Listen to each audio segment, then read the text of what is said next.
ሰላም ጤና ይስጥልን ተመልካቾቻችን ከአንከር ሚዲያ ዝግጅት ክፍል ያክብሮት ሰላምታችንን እናቀርባለን። ዜናዎችን ይዤ መጥቻለሁ። መሳይ መኮንን ነኝ። ተመልካቾቻችን አሁን የደረሰን ዜና አለ። በባህር ዳርና በደብረ ማርቆስ ከተሞች የአማራ ፋኖ ኃይሎች ልዩ ኦፕሬሽን ማካሄዳቸው ተገለጸ። በባህር ዳር በተከናወነ ልዩ ኦፕሬሽን ያገዛዙ የጸጥታ ኃይሎች መገደላቸው ነው ያገኘነው መረጃ የሚያመለክተው። በደብረ ማርቆስም እንደዚሁ በተጠናና በታቀደ መልኩ ልዩ ኦፕሬሽን ተካሂዶ በአገዛዙ የጸጥታ መዋቅር ላይ በተፈጸመ ጥቃት በርካታ መሳሪያዎች መገኘታቸው ነው ከአማራ ፋኖ በጎጃም ያገኘነው መረጃ የሚያመለክተው።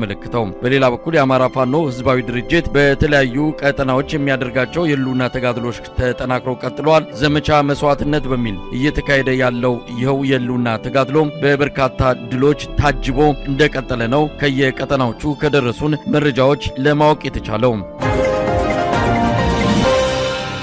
አማራ ክልል የአገዛዙ ጦር በከፍተኛ ቁጥር እጅ እየሰጠ በከፍተኛ ቁጥር እየተማረከ በከፍተኛ ቁጥር እየተደመሰሰ ባለበት በዚህ ወቅት ነው ፊልድ ማርሻል ብርሃኑ ጁላ እውነት ለመናገር በዚህ ደረጃ ሰራዊቱን ለመግለጽ ለምን እንደፈለጉ ግራ የሚያጋባ ነው። ሰራዊቱ በትግራይም ጦርነት አይተነዋል። እስከ 6000 8000 በአንድ ጊዜ የሚማረክ ሰራዊት ነው። እነ ብርሃኑ ጁላ ያደራጁት ሰራዊት ምን አይነት እንደሆነ ያየን ነው። አሁን በአማራ ክልል ጥይት ከመጮሁ የሚበተን ሳይተኮስ እጅ የሚሰጥ ሰራዊት ገንብተው ነገር ግን እንኳን አይደለም ጦርነትን ማሸነፍ ሊመጣ የሚችልን ጦርነት ሁሉ ማስቀረት የሚችል ሰራዊት ገንብተናል የሚል ንግግር አድርጓል ብርሃኑ ጁላ።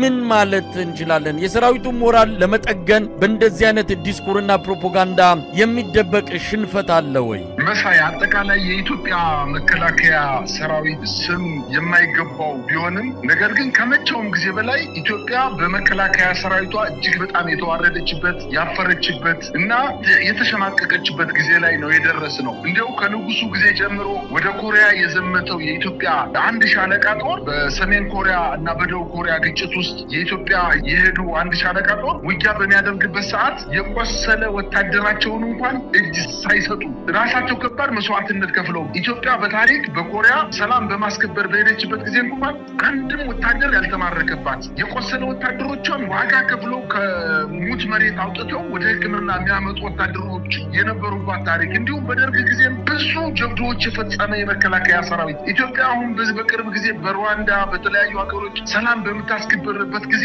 እውነት ስርዓቱን ባንወደውም የኢትዮጵያ መከላከያ ሰራዊት ወደ አፍሪካ ሀገራት ሄዶ ሰላም በሚያስከብርበት ጊዜ ሲያደርገው የነበረው ስነ ስርዓታዊ ወታደራዊ ዲሲፕሊኑን ኢትዮጵያዊ ሆነን እንደ ኢትዮጵያ ልንኮራበት የምንችል መከላከያ ሰራዊት የነበራል። ስርዓቱን ፖለቲከኞችን እንደ ፖለቲካ ብንጠላቸው ነገር ግን መከላከያው አገር ተወረረች፣ ድንበር ተደፈረ፣ ህዝባችን ተገደለ በሚባልበት ቦታ ላይ ሄዶ ድንበር ሲያስከብር ምንም አንድ ኢንች መሬት እንኳን አንዲት ኩባያ ውሃ እንኳን ተቀርታ እንዳትወስድ አንዲት ጠጠር እንኳን ከኢትዮጵያ ድንበር ላይ የጎረቤት ሀገሮች እንዳይመጡ በሶማሌም በሌሎችም ሀገሮች ሱዳንን በድንበር በምትጋጭበት ጊዜ የኢትዮጵያ ወታደር እጅግ በጣም የሚፈራ የሚከበርበት የነበረበት ዘመን አልፎ ዛሬ በየሰፈሩ ገብቶ የኢትዮጵያን ህዝብ ሰላማዊ ህዝብ እየገደለ አርሶ የሚበላው ነግዶ የሚበላው ተማሪውን፣ ቄሱን፣ መነኩሴውን፣ ሸውን የሚገድል ሰራዊት ተፈጥሮ ራሱን መከላከል በማይችልበት ደረጃ ላይ በወደቀበት ሰዓት ይህ ንግግር በጣም የሚያስታፍር ነው። እንግዲህ አንድ አባባል አለ፣ በአህያ ቆዳ የተሰራ ቤት በጅብ ጩኸት ይፈርሳል ይባላል። ይሄ የመከላከያ ሰራዊት በአማራ ክልልና በኦሮሚያ ክልል ውጊያ ከመከፈቱ በፊት ነው አመራሮቹ በሙሉ ከተራራ ላይ እየተማረኩ እየወረዱ ከውጊያ ቀጠና 5 እና 6 ኪሎ ሜትር ርቀት ላይ ያለ ድሽቃና ሞርተር እየተማረከ መድፍና ዙ 23 እየተማረከ ታንክ እየተቃጠለ ምንም ወታደራዊ ስልጠና ባልወሰዱ የፋኖ ኃይሎች ሻለቆችና ሻምበሎች እየተገደሉ ቀጥታ ከፊት ለፊት ውጊያ ርቀት ላይ ያሉ ኮሎኔሎች እየተመቱና እጅ እየሰጡ ያለበት ወታደራዊ ሂደት እያለ ይሄን ንግግር በአንድ ወታደራዊ ሙያተኞች ስልጠና በሚካሄድበት ቦታ ላይ ንግግር ማድረግ እንግዲህ ለማን እንደሚናገር ኢታማጆር ሹም ይሁን በአሁኑ ሰዓት ያሉ ጀነራሎች ከእውቀት በጣም የጸዱ ከወታደራዊ ስነ ምግባር ያፈነገጡ ለግል ጥቅማቸው ብቻ የሚንቀሳቀሱ የወታደራዊ ዲሲፕሊን የሌላቸው መሆናቸውን በደንብ አድርገው ስለሚያውቁት የሚሰሩት ኃጢአትና ወንጀል የሚያደርጉት ዘረፋ በሲቪሊያን ላይ የሚፈጽሙት ግድያ እያስበረገጋቸው ነው። አንዳንዴ ኢትዮጵያውያንን የነዚህን ወታደራዊ ጀነራሎች ትርክት ስንሰማ እነዚህ የኢትዮጵያ ጀነራሎች ናቸው ወይስ የአውሮፓ የአሜሪካ ጀነራሎች ናቸው ወይንስ በጣም ያደጉ ወታደራዊ አቅማቸው ከፍ ያለ የአፍሪካ ሀገር ጀነራሎች ናቸው ብለን እስከምንጠራጠር ነው የሚናገሩት። ነገር ግን ይሄ በዲስኩር መድረክ ላይ በመውጣት እና በመዘላበት አሁን የመጣውን የህዝብ ማዕበል የፋኖና የኦሮሚያ ህዝብን አጠቃላይ ትግል መከላከል በማይችሉበት ደረጃ ላይ መድረሳቸውን ያወቁ ይመስለኛል። እሱ ነው የሚያስፈረግጋቸው መሳይ።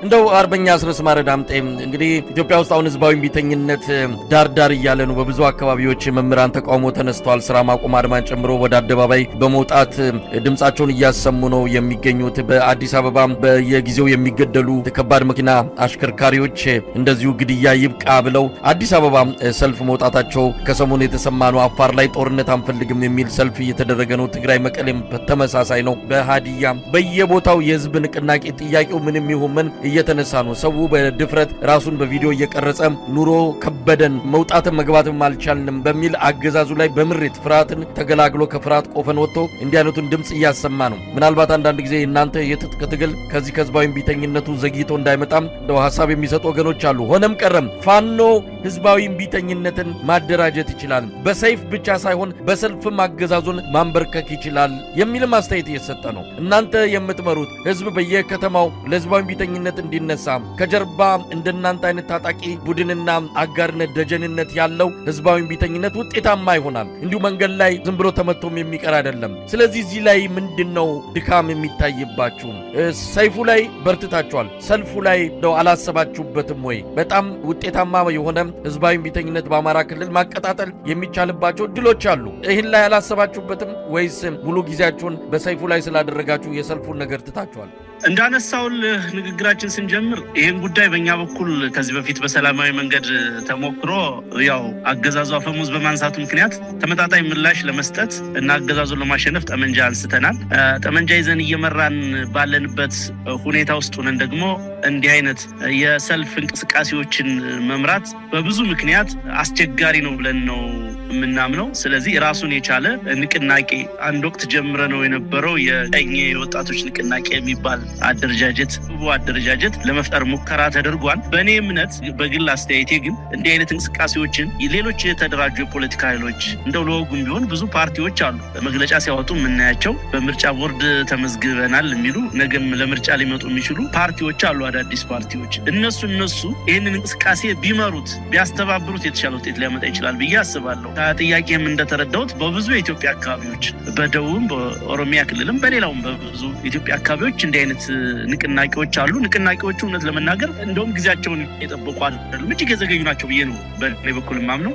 በብልጽግና አገዛዝ ምክንያት እዚህ ሀገር ላይ ያልደረሰ ምስቅልቅል የለም፣ ያልተከሰተ የኑሮ ውድነት የለም። አሁን ደግሞ የንግዱ ማህበረሰብ ላይ ከፍተኛ የሆነ ግብር እና ታክስ ተጨምሮበት ነው ያለው። ከፍተኛ ቀውስ እየተፈጠረ ነው ያለው። በየቤቱ የእያንዳንዱን ቤት የእያንዳንዱን ህይወት እና ኑሮ እያንኳኳ ነው ያለው። ሰው አንጥሮ ሀብቱን እንኳን ቤት እንኳን አከራይቶ እንዳይኖር፣ ተራሰ አነስተኛ ስራ እንኳን ሰርቶ እንዳይኖር አዲስ አበባ የተደረገው ማፈናቀል የተደረገው አደገኛ ስራ የሚታወቅ ነው። ይሄ ሁሉ ነገር ተሸክሞ ህዝቡ በዚህ ደረጃ ትከሻውን አደንድኖ ያገዛዙን ዱላ ቁጭ ብሎ መገረፉ እኔ በእውነት እንደ ግለሰብ ሳስበው የሚገርመኝ ነገር ነው። ምን አይነት ወኔ ማጣት ነው ያስባለሁ። ነገር ግን እነዚህ ህዝባዊ እንቅስቃሴዎች ብዙ ጊዜ ታይተው ብልጭ ብለው ድርግም ይላሉ እና በዚህ ደግሞ የአገዛዙ መዋቅር የተካነ ነው። እነዚህ ነገሮች አቢዩዝ በማድረግ ለምሳሌ ሐኪሞችን ንቅናቄ ማስታወስ ይቻላል፣ የመምህራንን እንቅስቃሴ ማስታወስ ይቻላል። ስለዚህ በተደራጀ መንገድ ተቋማዊ በሆነ መንገድ ወይ በሲቪክ አሶሲዬሽኖች እና በሌሎች ኃይሎች የማይመራ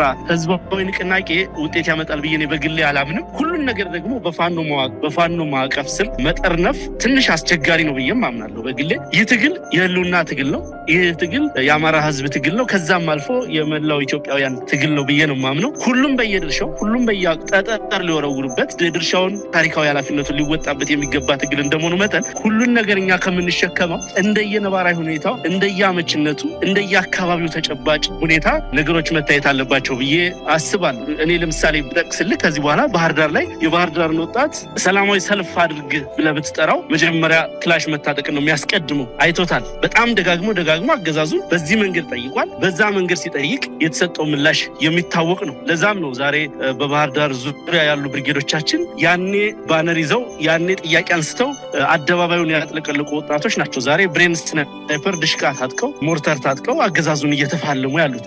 ቀሪዎቹ ወንድሞቻቸው መሰልጠንን፣ መደራጀትን፣ መታጠቅና አገዛዙን መጣልን ነው የሚፈልጉት እንጂ በዛ መንገድ በባዶ መስዋዕትነት መክፈል ይፈልጓል። ምክንያቱም የአገዛዙ ምላሽ የሚታወቅ ነው። ኃላፊነት የሚሰማው አገዛዝ ሲሆን፣ የሞራል ተጠያቂነት ያለበት አገዛዝ ሲሆን፣ ራሱን እንደ መንግስት የሚያይ ራሱን እንደ ህዝብ አገልጋይ የሚያይ አገዛዝ ሲሆን እኮ የተጠየቀው ጥያቄ በቂ ነበር። ስልጣንም ለመልቀቅ በቂ ነው፣ ጥያቄዎችንም ለመመለስ በቂ ነው። ነገር ግን ጨዋታው ወደ ጉልበት ስለተቀየረ እንደዛ አይነት ጥሪዎችን ለማድረግ ትንሽ የሞራል ጥያቄም ጭምር ያስነሳል ብዬ አስባለሁኝና እኛ ሞር እየሰራን ያለንበት ጉዳይ የኃይል ብልጣ ወስደን የአገዛዙን ሰራዊት መበተን ማፍረስና ማንኮታኮት ላይ ነው። ነገር ግን ሌሎች ህዝባዊ ንቅናቄዎች፣ ህዝባዊ እምቢተኝነት ተግባራት ደግሞ ለእኛ ትግል አጋዥ እንደሆኑ በጽኑ እናምንባቸዋለን። ተግባሩ ግን መከናወን ያለበት በሌሎች አደረጃጀቶች ጭምር ነው ብዬ ነው የማምነው።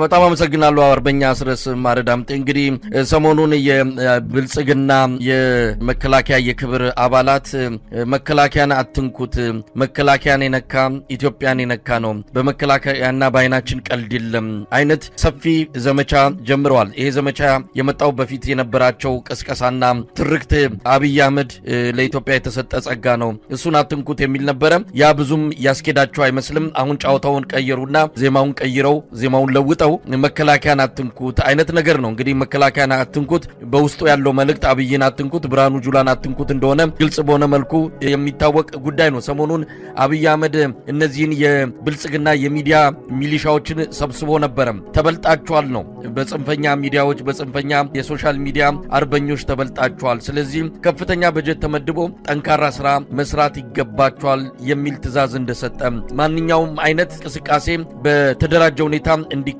የዩኒቨርሲቲ ፕሮፌሰሮችን ጨምሮ ከ100,000 እስከ 140,000 ብር በየወሩ እየተከፈላቸው እነዚህን ሚዲያዎች እንዲያማክሩና ሀሳብ በመስጠት የተደራጀ የሶሻል ሚዲያና የሜይንስትሪም ሚዲያ ካምፔኖችና አጠቃላይ እንቅስቃሴዎች እንዲደረጉ ትዕዛዝ መስጠቱን የሰማ ነው። እነዚህ ሰዎች አሁን በቀጣይ ይመጣሉ። መከላከያን የነካ ኢትዮጵያን የነካ የሚል ዜማና ግጥም